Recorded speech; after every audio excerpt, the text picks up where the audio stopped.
Que diriez-vous d'une belle balade à l'ombre des falaises rouges des gorges du Blavet? Non, vous n'êtes pas dans le Colorado, mais dans le massif de l'Estérel. Et nous sommes ensemble pour préparer la saison estivale avec le service de santé et de secours médical des sapeurs-pompiers du Var.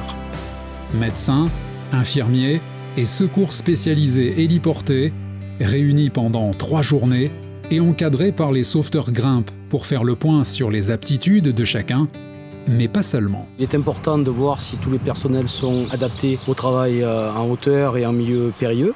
Au cours de ces formations, on apprécie aussi la forme physique de l'ensemble de l'équipe, parce que le but c'est de toujours travailler ensemble de l'équipe, en communion je dirais. Ouais.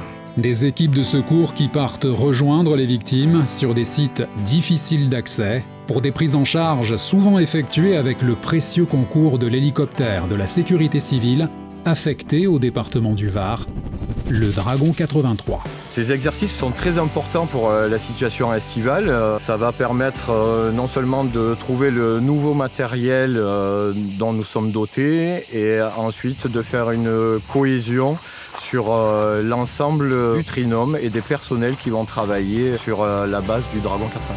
Avec des mises en situation professionnelles qui se présentent sous la forme d'ateliers, les soignants sont placés au plus près de la réalité opérationnelle.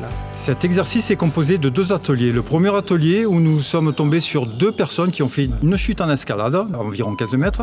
Il y a un deuxième atelier où une personne qui faisait une randonnée a fait une chute mécanique et s'est fracturé la cheville. Cet été, pour randonner en toute sécurité, surveillez la météo, préparez votre itinéraire, indiquez-le à vos proches ainsi que l'horaire estimé de retour. Respectez le rythme de votre corps. Emportez de l'eau en quantité suffisante ainsi que de la nourriture. Choisissez des vêtements aux couleurs vives.